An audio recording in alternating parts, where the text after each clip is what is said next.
यह हर किसी के साथ कभी न कभी होता ही है।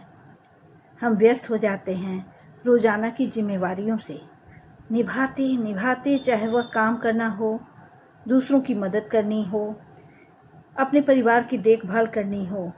और कभी कभी तो हम इतने अधिक व्यस्त हो जाते हैं कि थोड़ा थम कर विश्राम करने या आराम करना ही भूल जाते हैं।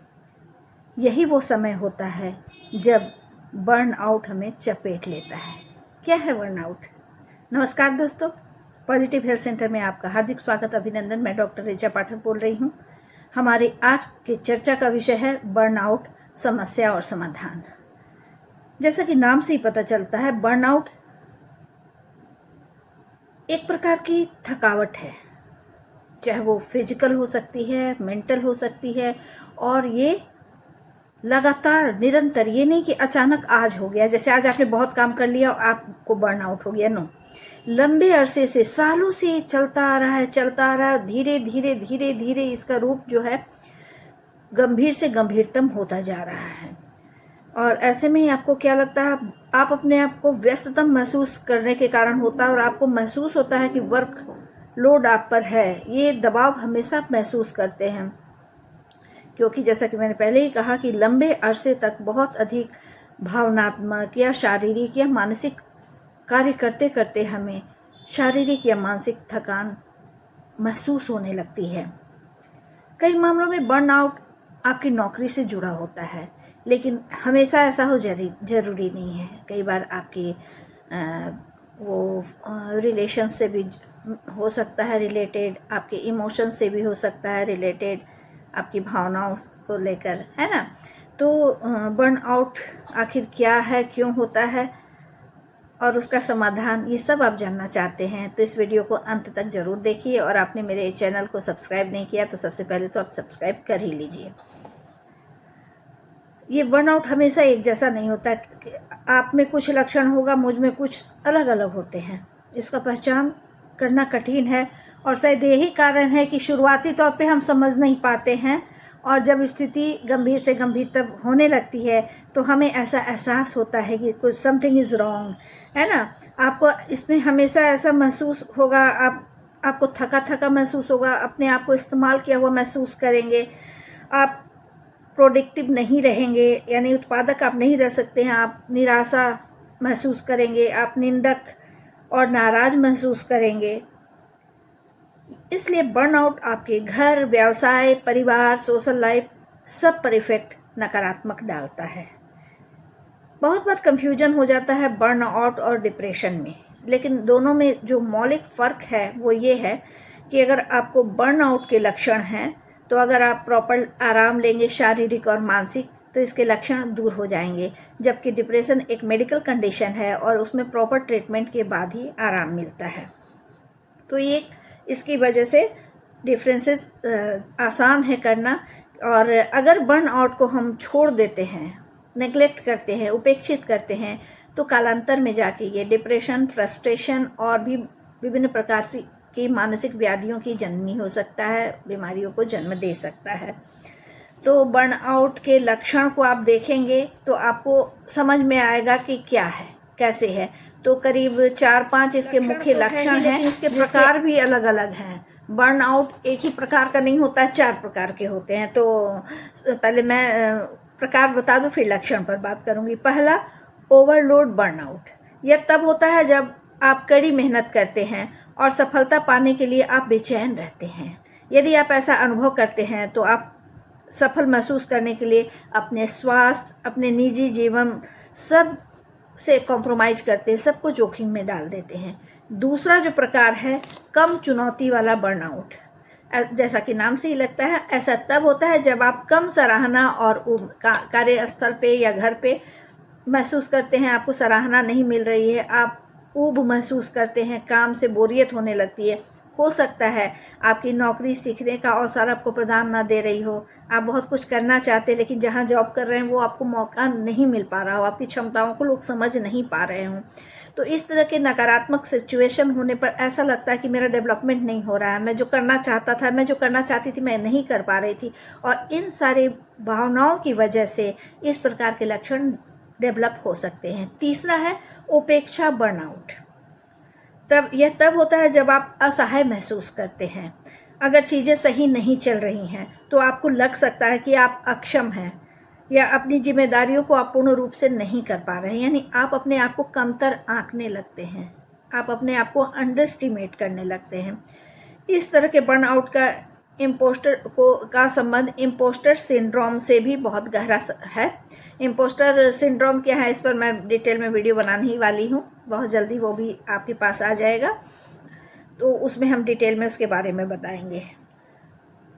इसको शॉर्ट में आप ये समझ सकते हैं कि ये एक मनोवैज्ञानिक पैटर्न होता है जिसमें आप अपनी क्षमताओं, प्रतिमाओं या उपलब्धियों पर संदेह करने लगते हैं। ऐसा नहीं है कि आपके अंदर क्षमताएं नहीं है, लेकिन आपको आत्मविश्वास की कमी हो जाती है कि मैं ऐसा शायद कर पाऊँ या ना कर पाऊँ। उसके बाद हुआ आदतन, चौथा है प्रकार आदतन या हैबिचुअल बर्नआउट। बर्नआउट का सबसे गंभीर स्टेज यही है। ये जो होता है आप इसके हैबिचुअल हो जाते हैं। जब आपकी शारीरिक और मानसिक थकान बहुत पुरानी और क्रॉनिक हो जाती है तब ये स्थिति आती है। आप उदास महसूस करते हैं, आपका व्यवहार भी बदल जाता है, आप एग्रेसिव हो जाते हैं, आप चिड़चिड़े हो जाते हैं, कभी कभी आप डिप्रेशन के हद तक आ जाते हैं, सुसाइडल थॉट्स आते हैं और आप कभी कभी प्रयास करने की कोशिश भी करते हैं। ये वो स्टेज होता है जहाँ आपको स्पेशलिस्ट के हेल्प की ज़रूरत होती है। तो ये तो हुआ। अब क्या ये अचानक से हो जाता है? नहीं, मैंने कहा ना लंबे अरसे से होता आ रहा है। तो अगर हम स्टेज में बांटे तो धीरे धीरे ये डेवलप करता है और इसके टोटल जो हैं कितने स्टेज हैं, अगर हम गौर से देखें तो इसको 12 स्टेज में बांटते हैं। शुरुआत कैसे होती है, कैसे कैसे डेवलप होते होते 12वें स्टेज आते आते कंडीशन बहुत सीरियस हो जाता है और बिना प्रोफेशनल हेल्प के आपकी समस्याओं का समाधान कुछ मुश्किल होता है। तो जो पहला स्टेज है, खुद को साबित करने की तत्काल आवश्यकता। बर्नआउट की शुरुआती चरण में आप अपने डिमांड को पूरा न कर पाने के डर से पूर्णतावाद के बिंदु तक अच्छा करना चाहते हैं, मतलब एकदम परफेक्शनिस्ट हो जाते हैं कि मुझे हर काम को बहुत अच्छे से करना है। यहीं से आपकी शुरुआत होती है। तो ये भावना आपको काम करने के लिए उद्वेलित करता है। उसके बाद दूसरा स्टेज है अधिक मेहनत करना। जब ये भावना आती है तो आप बहुत हार्ड वर्क करने लगते हैं। इस चरण में आपको हर काम खुद करने और जल्द से जल्द पूरा करने की ज़रूरत महसूस होती है। अगर आप ऐसे में किसी का हेल्प ले तो वो स्थिति नहीं होगी, लेकिन नहीं, आपको लगता है कि मैं परफेक्ट, मतलब किसी भी काम को पूरे परफेक्शन से करूं और मैं ही करूं। इसकी वजह से आप पर अतिरिक्त बोझा पड़ता है। तीसरा स्टेज है अपनी ज़रूरतों का। ये तो हुआ, फिर आप हार्ड वर्क किए, उसका क्या हुआ, जो आपके पर्सनल नीड्स हैं आप उसको इग्नोर करने लगते हैं, जो उसको नज़रअंदाज करते हैं। इस अवस्था में आपको लगता है काम या देखभाल जैसी गतिविधि का तनाव नॉर्मल है, सामान्य। अगर मुझे अचीव करना है तो ये सब चीज़ें कॉमन है, मुझे नहीं करूँगा तो कैसे होगा। ये गलत सोच है। ऐसे में आप अपने सामाजिक जीवन को भी नज़रअंदाज कर देते हैं। आप दूसरों को, जो लोग बहुत सोशल हैं या सारी चीज़ों को बहुत अच्छे से मैनेज कर रहे हैं, आप उनको बड़े हेय दृष्टि से देखते हैं कि वो उसको काम के प्रति बिल्कुल सीरियस नहीं है।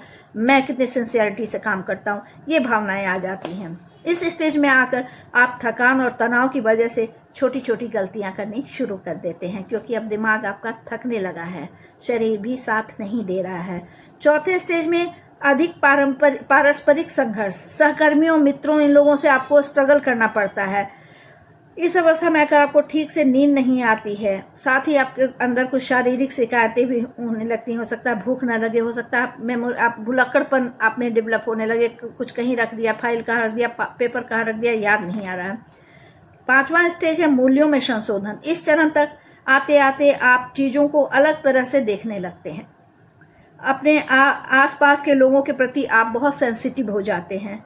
अपने मित्रों, परिवार, आपके लक्ष्यों के आगे गौण होने लगते हैं। आपको आपका फैमिली जो रिस्पॉन्सिबिलिटी है, आपके फ्रेंड सर्किल हैं, आपको सब बेकार बेमायने लगते हैं। आपको लगता है आपके लिए सबसे ज़रूरी आपका वर्क है। इससे क्या होता है, आप भीड़ में अकेले होने शुरू हो जाते हैं। उसके बाद का स्टेज है इनकार, छठा। इस चरण तक आते आते आपके अंदर कटुता और निराशावाद पनपने लगता है। जब इस तरह से थकान, ओवरवर्क हो और अकेलापन हो तो स्वाभाविक है ऐसे नकारात्मक भाव आएंगे ही। अब आप दूसरों को स्वयं से अलग करना बिल्कुल शुरू कर देते हैं, अर्थात आप असहिष्णु हो जाते हैं, क्रोधी हो जाते हैं। कोई अगर कुछ आपको अच्छा भी बोलता है तो आप बहुत बुरे तरीके से उसके साथ बिहेव करते हैं। 7वां, वापसी। अब दूसरों के साथ व्यवहार करना आपको बोझ जैसा लगने लगता है। ऐसे में अगर कोई आपकी आलोचना करता है या क्रिटिसाइज करता है तो आप बहुत क्रोधित हो जाते हैं, अपने संयम खो बैठते हैं। इस स्टेज में आप भ्रमित या असहाय महसूस कर सकते हैं और इससे बचने के लिए आप शराब या किसी मादक द्रव्य का सेवन करते हुए संभव है कि आप व्यसनी भी होने लगते हैं। 8वां है व्यवहार में बदलाव। उदासीनता आने लगती है और कोई भी बात आपके लिए मायने नहीं रखता है। आप अतिरिक्त जिम्मेवारियों से बचने की कोशिश करते हैं। अब लगता है मेरे बस में नहीं है, मैं मैनेज नहीं कर सकता हूँ, तो आप बचने लगते हैं। 9वां स्टेज हुआ व्यक्तित्व विहीनता। इस स्टेज तक आप अपनी पहचान की भावना खो देते हैं।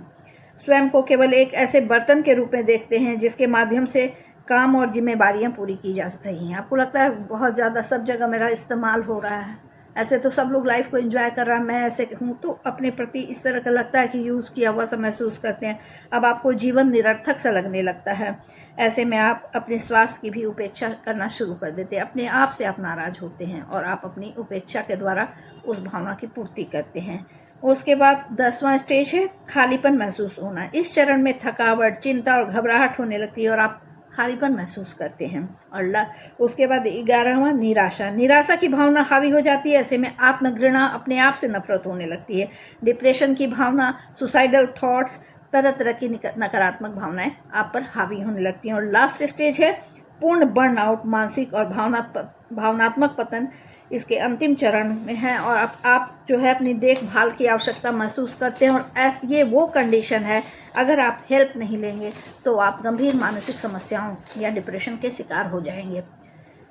कारण पर अगर हम जाते हैं तो इसके कई कारण हैं, जैसे असहनीय कार्यभार, कार्यस्थल पर अनुभवहीन व्यवहार, ये अनुचित व्यवहार, जैसे आप वर्क प्लेस में हैं और वहाँ पे के लोग अगर आपके साथ लगातार अनुचित व्यवहार कर रहे हैं, ऐसे कंडीशन में भी इस तरह की भावना आ जाती है कि मैं काम से अपने आप को बेस्ट साबित कर दूं और धीरे धीरे आप पर काम करने की जो जुनून है वो इस हद तक सवार हो जाती है कि आप बर्नआउट के शिकार हो जाते हैं। भ्रमित करने वाली कार्य जिम्मेवारियां, प्रबंधकों या कम्युनिकेशन और समर्थन या सपोर्ट सिस्टम का अभाव, जो मैनेजमेंट है वो और जो उसे आपका सही से कम्युनिकेशन नहीं हो पा रहा है, आपका सपोर्ट सिस्टम कमज़ोर है, समय सीमा का अत्यधिक दबाव, अभी इतने दिन में ये काम ख़त्म कर लेना, इतने में ये कर लेना, तो ये जो एक डेडलाइन मिल जाता है ये भी दबाव को बढ़ाने लगता है और बीमारी की शुरुआत कर सकता है। Excuse me. काम बहुत अधिक, आराम करने का अपर्याप्त समय, लंबे समय तक नींद पूरी न होना, ऐसा महसूस होना कि काम या जीवन आपके नियंत्रण से बाहर है, आप कंट्रोल नहीं कर सकते हैं, अपरिचित या अप्रतिष्ठित अनुभव करना, काम या जिम्मेवारियां जो बहुत अधिक डिमांडिंग लगने लगती है, उबाऊ या नियमित काम, इतना आपका मशीनी जिंदगी हो जाता है कि लाइफ एकदम बोरिंग होने लगती है, बिना मदद मांगे अपने ऊपर अधिक काम का बोझ लेते रहना, ना कहना नहीं आना, ये बहुत सारे कारण हैं जिसकी वजह से आप बर्नआउट के शिकार हो सकते हैं। जब बर्नआउट हो लेकिन इन्हें अलग करने के अब बर्नआउट जो होता है वो भी अलग तरह से है, उसको 3 तरीके हैं। थकावट या कमजोरी महसूस करना, अपने काम के प्रति कोई उत्साह न होना तथा नकारात्मक भावना होना और अपना काम करने में असमर्थता, ये 3 चीज़ें हैं अगर तो बर्नआउट के लक्षण आप कह सकते हैं शॉर्टकट में अगर देखा जाए तो। लेकिन हम इसको डिटेल में बताएंगे। टोटल अगर देखा जाए तो बेसिक रूप से 5-6 सिम्टम्स हैं। जैसे पहला इसका मेन है लक्षण थकावट। आप थका हुआ महसूस कर सकते हैं, अपने आसपास की समस्याओं से निपटने में भावनात्मक रूप से आप असमर्थ, सिर्फ शारीरिक रूप से नहीं, मानसिक थकावट होगी तो आप भावनात्मक रूप से भी असमर्थ महसूस करेंगे, कोई डिसीजन नहीं ले पाएंगे, कुछ भी मतलब मामूली सी चीज़ों में, चाहे आपका वो प्रोफेशन हो या पर्सनल लाइफ हो, दोनों पे इसका असर पड़ता है। आप हमेशा उदास महसूस कर सकते हैं और अत्यधिक थकावट का अनुभव कर सकते हैं, जिससे आप ऊर्जाहीन हो सकते हैं। ये लक्षण शारीरिक दर्द के रूप में भी हो सकता है, जैसे या फिर पेट में दर्द या आंत की समस्या या सिर में दर्द आदि। दूसरा लक्षण है गतिविधियों से अलगाव। काम और सहकर्मी के प्रति निराशा और हताशा के संकेत पर ध्यान दें। आप भावनात्मक रूप से दूर करना शुरू कर सकते हैं अपने आप को लोगों से और अपने काम तथा पर्यावरण के बारे में आप शून्य महसूस कर सकते हैं। कम प्रदर्शन या परफॉर्मेंस, यह काम पर या घर पर परिवार के सदस्यों की देखभाल करते समय हो सकता है, क्योंकि आपके पास रोज़मर्रा के कामों के लिए जिम्मेदारियां संभालना इतना कर रहे हैं कि आप बिल्कुल ऊर्जा आपके पास बचती ही नहीं है।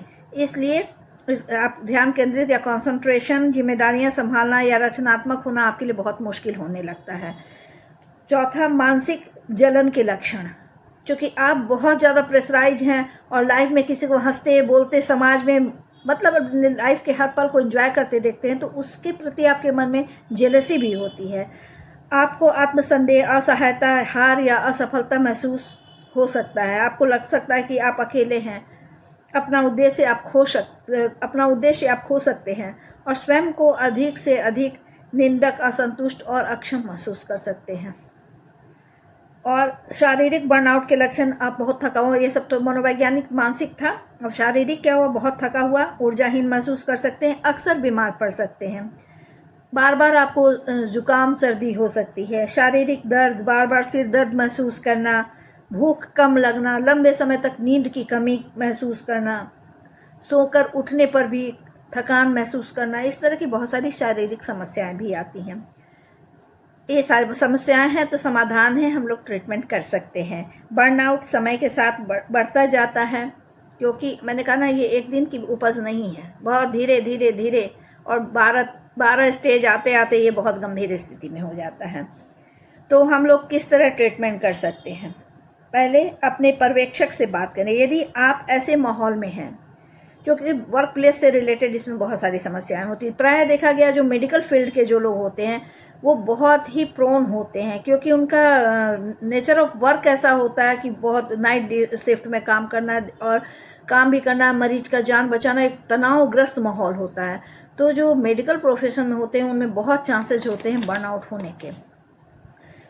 तो हम लोगों को क्या करना है, अपने पर्यवेक्षक से बात करें। यदि आप ऐसे माहौल में जहाँ यह संभव है तो आप बताने की कोशिश करें। कम्युनिकेशन बहुत ज़रूरी होता है, हम बोलते नहीं, अपने आप में घुटते रहते हैं, ये एक बहुत बड़ी समस्या होती है।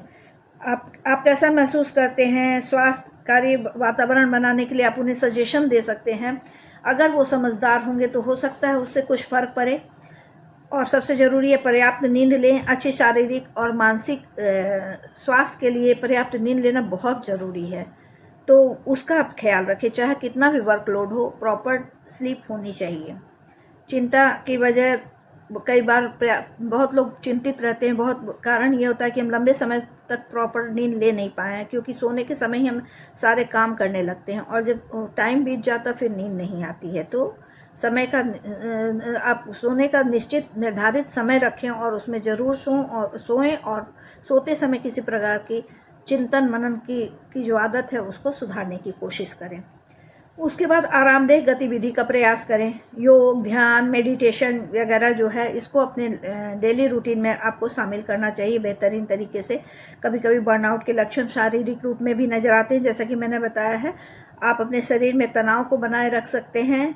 इन गतिविधियों का अगर आप अभ्यास करते हैं, एक्सरसाइज करते हैं, तो उससे आराम मिलती है। सावधान रहें, इससे आप अंदर के माहौल पर ध्यान केंद्रित कर पाते हैं और जान पाते हैं इस समय आप कैसा महसूस कर रहे हैं। सबसे पहले ये जानना जरूरी है कि हमारे सामने कोई समस्या है, क्योंकि आपको समझते समझते काफ़ी वक्त लग जाता है। तो आपको पहले पता होना चाहिए कि आपके अंदर क्या प्रॉब्लम है, और जब प्रॉब्लम पता होगा तो सॉल्यूशन आप निकाल ही लेंगे। तो इसके लिए आपको अवेयर होना है। यह सचेतना आपको यह पहचानने में मदद कर सकती है कि आप कब तनाव या दबाव महसूस कर रहे हैं। आपको अपनी भावनात्मक वेलबींग का जायज़ा लेने में ये मदद करेगी। आप अपने जीवन और काम की चुनौतियों को प्रॉपर तरीके से मैनेज कर पाएंगे। सहायता प्राप्त करें। सब कुछ आप ही क्यों कर रहे हैं, लोगों से हेल्प लीजिए। अगर आप कर सकते तो हेल्प लीजिए। सब कुछ आप ही कर लेंगे तो फिर इतने सारे लोग क्यों हैं। तो वो समय पे आपको सहायता भी लेनी चाहिए। आप मांगिए, अगर आप थके हुए हैं, आपको ज़रूरत है अपने सहयोगियों की, तो ज़रूर लीजिए और मदद करेंगे। सामने से जाके मदद मांगिए तो विश्वसनीय सहकर्मियों, मित्रों आदि से, आप परिवार के सदस्यों से आप ऐसी मदद ले सकते हैं। ये कुछ चीज़ें हैं जिसके द्वारा आप कर सकते हैं। कुछ लोग प्रोन क्यों होते हैं, जैसा मैंने कहा, एक तो जॉब है प्रोन, जैसे मेडिकल प्रोफेशन वाले होते हैं प्रोन। उसके अलावा टाइप ए पर्सनैलिटी वाले लोग भी जो होते हैं, बहुत ज़्यादा एंग्सस प्रकृति के होते हैं, तो उनमें भी ये होने की संभावनाएं होती हैं। मैंने टाइप ए पर्सनैलिटी पे एक अलग से वीडियो बना रखा है, आप चाहे तो उसको देख के और भी अच्छे से समझ सकते हैं।